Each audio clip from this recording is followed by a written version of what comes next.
Hey, Olive, Arlo, and Frank. I'm glad your grandmother's not down here because my hair's a mess. My hair is always a mess, but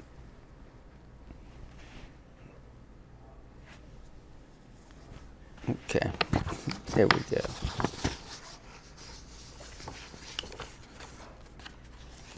I'm going to do this offline, off screen, I should say. And that's because I want to have more room for the text. This is a text heavy thing. But let's take a look at the 14th Amendment.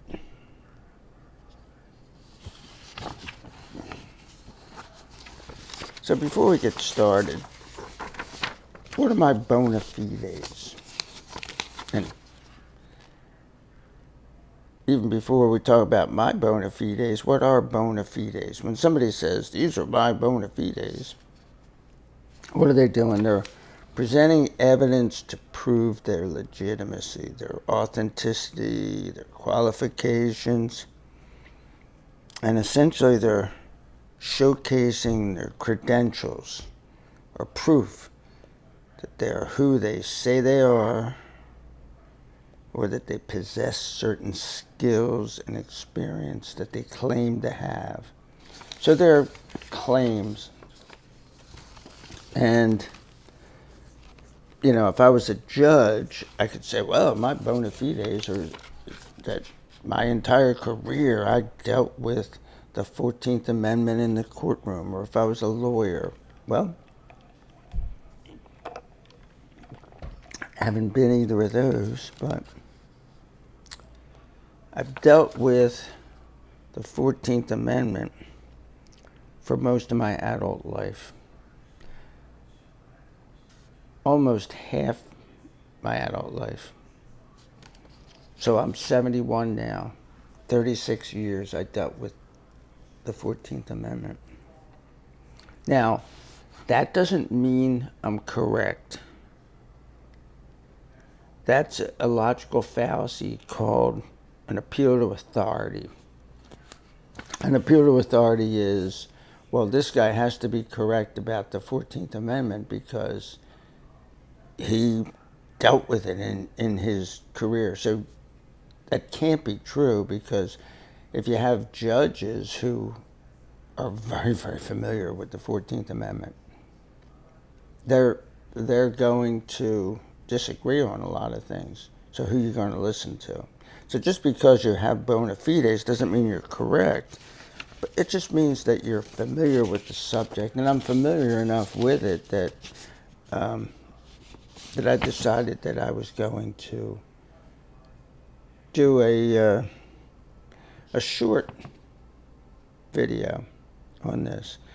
So here's the view from Radio Patrol Car 1718 and 9210. They were the two patrol cars that I dealt with in Philadelphia, the 17th District in South Philly, and then the 92nd District in Fairmount Park. The first was Miranda rights. And you know, from watching TV, you have the right to remain silent. Anything you say can be, we're going to present, we're going to, if you don't have a lawyer, we'll provide one for you, blah, blah, blah, blah, blah. So it gives you the right, it protects your right to not give self-incriminating evidence, the right to counsel. Now, these came from the 5th and 6th Amendments. But when I was in RPC 1718 and 9210, I was a Commonwealth of Pennsylvania police officer. I was a Philly cop, but we were licensed under the authority of the Commonwealth of Pennsylvania. So we were precluded from violating this right under the 14th Amendment, even though the Miranda rights come from the 5th and 6th Amendments, because it's, and we'll talk about this in, when we get to reading through it. It has to do with the states.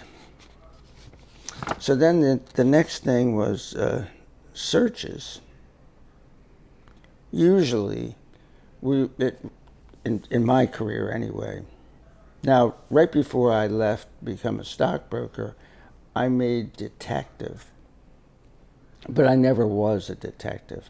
So I would have been getting search warrants and things like that if I was a detective, getting arrest warrants, and but I didn't really do a lot of that. I was involved in them from time to time, but not like a detective would be. So usually for me, it was you stop a car or you stop a pedestrian and you find a gun. Well, what was the search? Did you have the right to search where you searched? So we were allowed to search the area. We could get the person out of the car, and then we could search the area that they were in control of. So if there was a gun there, even though it wasn't seen, that they could reach over and get a gun and kill you, we could search there, but not outside of there.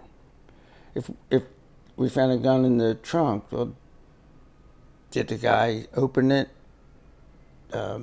willingly, or did he go like no, and then you said yeah, and then pried it open with a crowbar? So we were involved in searches all the time. Pedestrian, and you pat them down and you feel something. Oh, it feels like a gun. Well, you're allowed to pat them down, and then you're allowed to go in and get that gun. And I'm sure that it's still essentially the same there. And then seizures, which were also usually cars and pedestrians, the fruits of the crime. Guy robs someplace, and then you catch him and you get the gun, you seize the gun, you put it into evidence, you seize the drugs that you get the guy with, and that kind of thing. And then also warrants. Like I said, I wasn't in there applying for warrants to judges, because that's who gives the warrants out. I was just sometimes finding out, oh, this guy has a warrant, and then arresting him for it. A lot of times you'd stop a car and you'd run the tag, and they'd say, oh, do you have this guy in there? And you go, yeah, he's the owner, and he's in there. Or you ran the person, and they'd come back and say, hey, there's a want on him, which was, slang for a warrant. He's wanted for whatever, and it could be anything from, he didn't pay his child support to murder. And that was under the 4th and the 14th Amendments. Then there was the view as a revenue officer for the Internal Revenue Service. And after being a revenue officer, I was also a settlement officer, and then an appeals manager. I managed a settlement officer team, and we dealt with collection due process. We call them CDP requests. Now, that wasn't under the 14th Amendment because I was a federal officer, not a state officer. But it's the same thing. Due process is due process. And that was actually, due process is in the Bill of Rights. So that's in the first 10 amendments, or the Bill of Rights. And it's in the 5th Amendment. Also dealt with searches, usually summonses, and summonses were fairly easy if the person owed. You could send a summons to their bank and say, this person owes. I want to know, I want copies of their bank statements, copies of checks, whatever it was that we were getting. If they didn't know, they had quash rights. They had 14 or 21 days that they could come in and say, no. They would have to petition the court to quash the summons. And that was the 4th and the 14th Amendments. And then seizures. And that was from simple seizures, levies. They were easy. I signed them. If you owed money and I had given you the due process rights, and you didn't do what you were supposed to do, at the end of 30 days, I could just take your bank account, take some of your salary, take accounts receivable, whatever. And then seizures, actual physical seizures for people owing taxes. There was a lot more review with them. That would go up the chain of command, and you'd have signatures. Depending on the type of seizure it was, it would go up the chain of command, and you had to get a whole bunch of people to sign off on it. And then also, if you were seizing the private residence of a taxpayer, and I don't know if this is still true because I've been gone since 2019, but it had to be reviewed by a federal magistrate.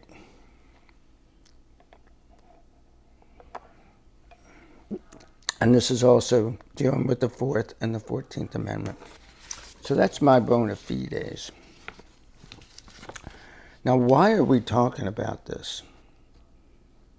Why, out of all the amendments that there are we talking about the 14th? Well, it's in the news today, and it's been in the news for the last 5 years. No, actually 9 years. Now, one caveat is this is not a political video. I have political views. I'm going to try to keep them out of this. I'm just presenting information. So one of the things was the riot at the Capitol and the second impeachment of Donald Trump. And that's in the insurrection clause. The riot at the Capitol happened on January 6, 2021.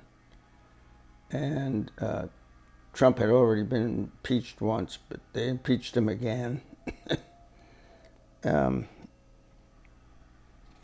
After he was gone, they were doing this impeachment for years. But in more recent history, since he became president again, the birthright citizenship clause and something called anchor babies. So and I'm going to do these three and then go back through them. And then due process for illegal immigrants. So the riot at the Capitol was it was a demonstration, and some people got violent and some people got hurt. And a lot of people got arrested. But it caused the Congress to present articles of impeachment against Donald Trump. And what they wanted to do was to keep him from running again because he lost the 2020 election. And then the new president, Biden, was coming in. He was going to come in on January 20th, and then this riot took place on January 6th. So the new Congress impeached him, and what happens in an impeachment is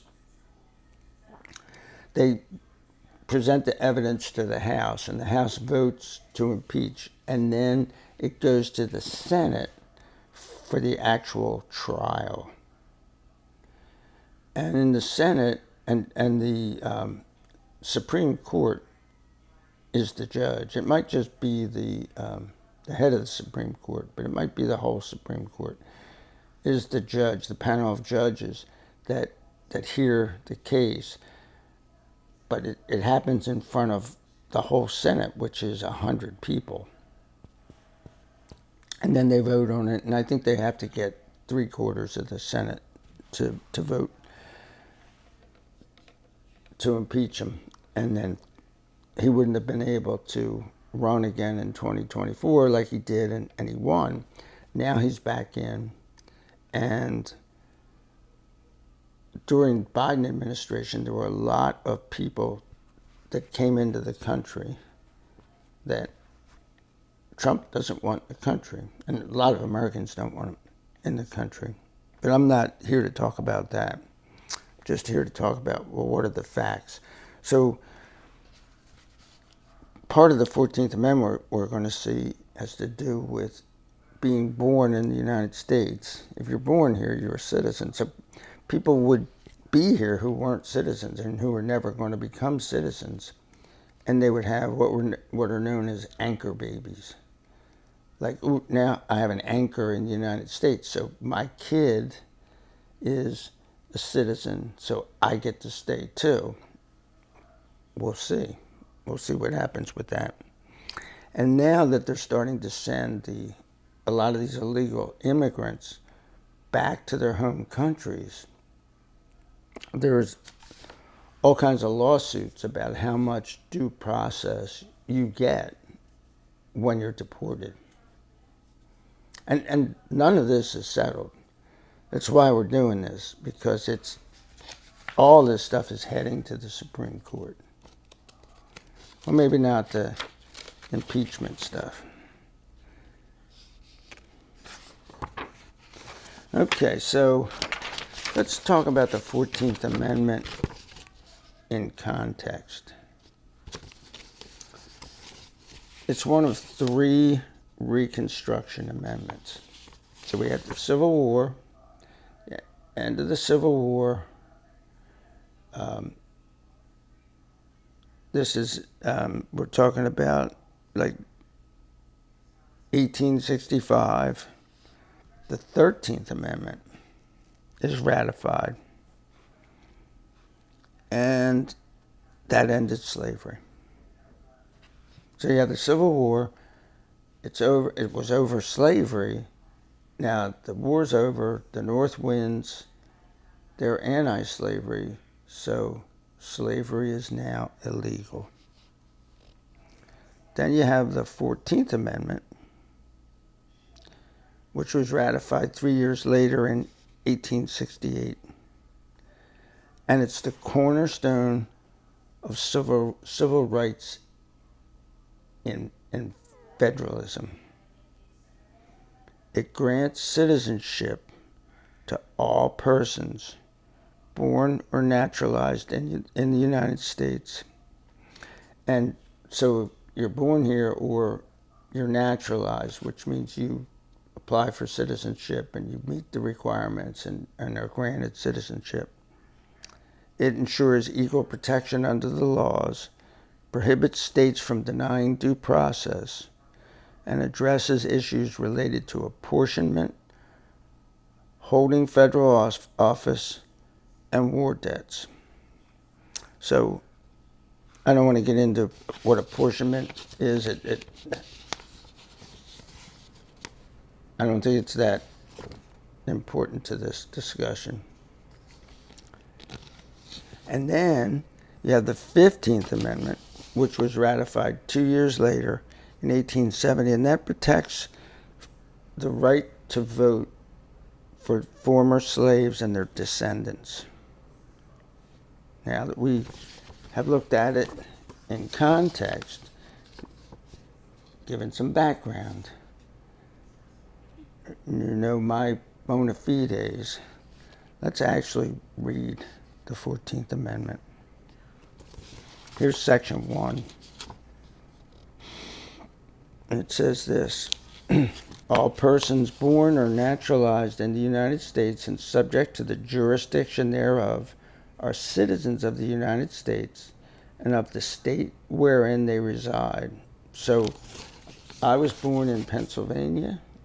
There were times that I lived in New Jersey, in Texas, in California, in Missouri, and now in Florida.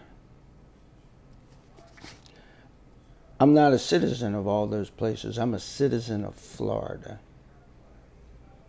And I'm a citizen of the United States. I was born here.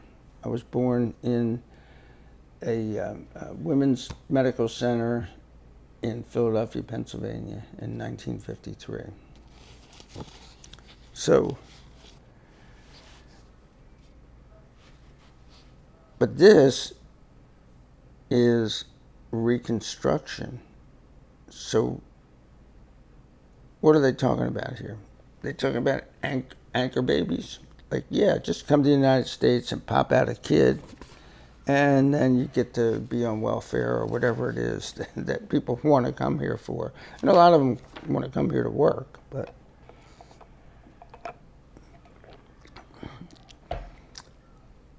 all persons born or naturalized in the United States and subject to the jurisdiction thereof. And that's something that is going to be very, very important when it gets to the Supreme Court. Has that ever gone to the Supreme Court before? That people born here are citizens? Yeah. There's a case, the United States versus Wong Kim Ark from 1898. So we're talking about not that long after the Reconstruction amendments. He was born here. His parents were legal immigrants. They were precluded from becoming United States citizens by something that existed back then called the Chinese Exclusion Law. And he went to China for something. And when he came back, they said, oh, listen, you have to apply for a visa. You can't come in. And he's like, well, no, I was born in the United States. I'm a citizen. Well, the court ruled in his favor, the Supreme Court. And then the other part in Section 1 is the Due Process Clause. You know, nor shall any state deprive any person of life, liberty, or property without due process of law. And that, as I said, was guaranteed in the Fifth Amendment at the federal level.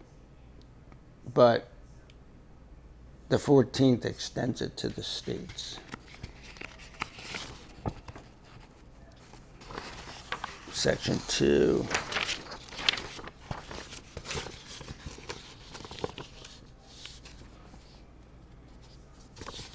Representatives shall be apportioned among the several states according to their respective numbers. So apportionment has to do with how many representatives versus how many people live there, how many citizens live there. According to their respective numbers, counting the whole number of persons in each state, excluding Indians not taxed. But when the right to vote at any election for the choice of electors for president and vice president of the United States, and there's this thing called the Electoral College. So they're not talking about voting for the president and vice president. They're talking about voting for the electors. And then those electors have to go, and on the first ballot, they have to vote for who you voted for. Like if you voted for Kamala Harris in the last election, and Kamala Harris won the voting district that you're in, you know, the that has an elector, that elector has to vote for Kamala Harris.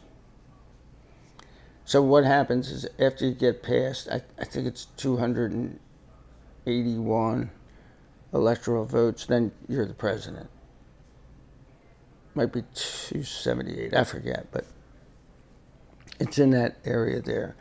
You get one more than that, you're the president, because the other person is going to have less than you. Representatives in Congress, the executive and judicial officers of a state or the members of the legislature thereof is denied to any of the male inhabitants of such state, being 21 years of age and citizens of the United States, or in any way abridged, except for participation in rebellion or other crime.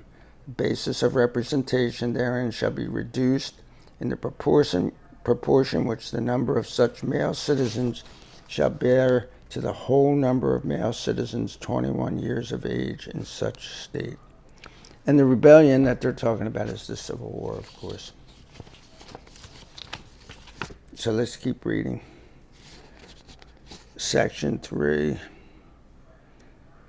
And now this is the one that came up in the Trump impeachment, second Trump impeachment. No person shall be a senator or representative in Congress or elector of president and vice president or hold any office, civil or military, under the United States or under any state, who, having previously taken an oath as a member of Congress or as an officer of the United States or as a member of any state legislature or as an executive or judicial officer of any state, to support the Constitution of the United States, shall have engaged in insurrection or rebellion against the same, or given aid or comfort to the enemies thereof. But Congress may, by a vote of 2/3 of each house, remove such disability. And I think they're saying that not that Congress can remove that part of the amendment, but that they can rectify it for a person.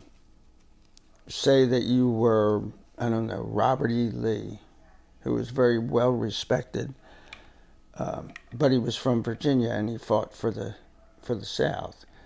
If he had wanted to run for office, they could have come in and said, okay, yeah, he was part of the rebellion, but we're going to vote by 2/3 majority of both the House and the Senate, and we're going to allow him to run. So this is the thing that they used for Trump, that he was, you take an oath of office to uphold the Constitution, and then you partake in a rebellion. And with Trump, they were saying that he fomented this January 6th riot, that he stirred people up and caused them to riot. Like I say, I'm not here to talk about politics. So let's keep reading. Section 4. The validity of the public debt of the United States authorized by law, including debts incurred for payment of pensions and bounties for services in suppressing insurrection or rebellion, shall not be questioned, but neither the United States nor any state shall assume or pay any debt or obligation incurred in aid of insurrection or rebellion against the United States, or any claim for the loss of emancipation of any slave, but all such debts, obligations, and claims shall be held illegal and void. So all the debts of the southern states for the war, and all the, like, if a slave escaped, you could get the slave brought back to you. That's all illegal and void. And then Section 5.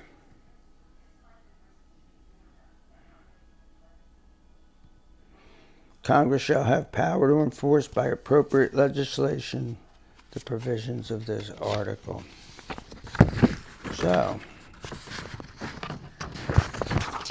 what's the conclusion here?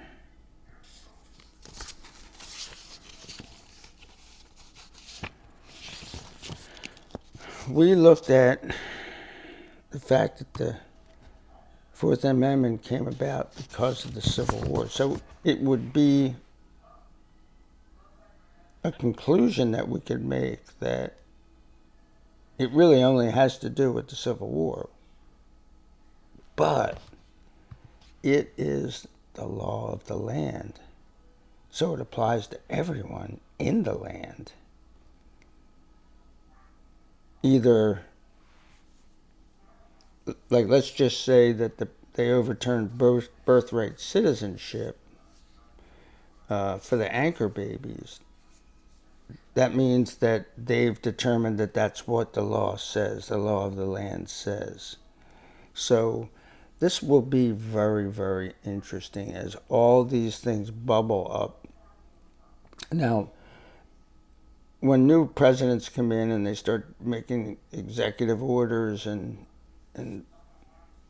doing things, you know, like with Trump, he's deporting people. There's always a flurry of lawsuits that come in. People on the other side of the issue say, oh, we're going to sue them. And that's going on now. These are going to bubble up. A lot of them are going to get to the Supreme Court. And now, because you spent some time reading it, understanding the background, and understand that it's the law of the land. It says what it says. If you're born here, you're a citizen. Now, what we have to, what they're going to decide is the part that says that about the jurisdiction, under the jurisdiction of the United States. Like, are anchor babies under the jurisdiction? I don't know. But we're going to find out. And you'll be able to say, hey, I know a lot of stuff about the 14th Amendment. I read it, which is more than most people can say. Peace out.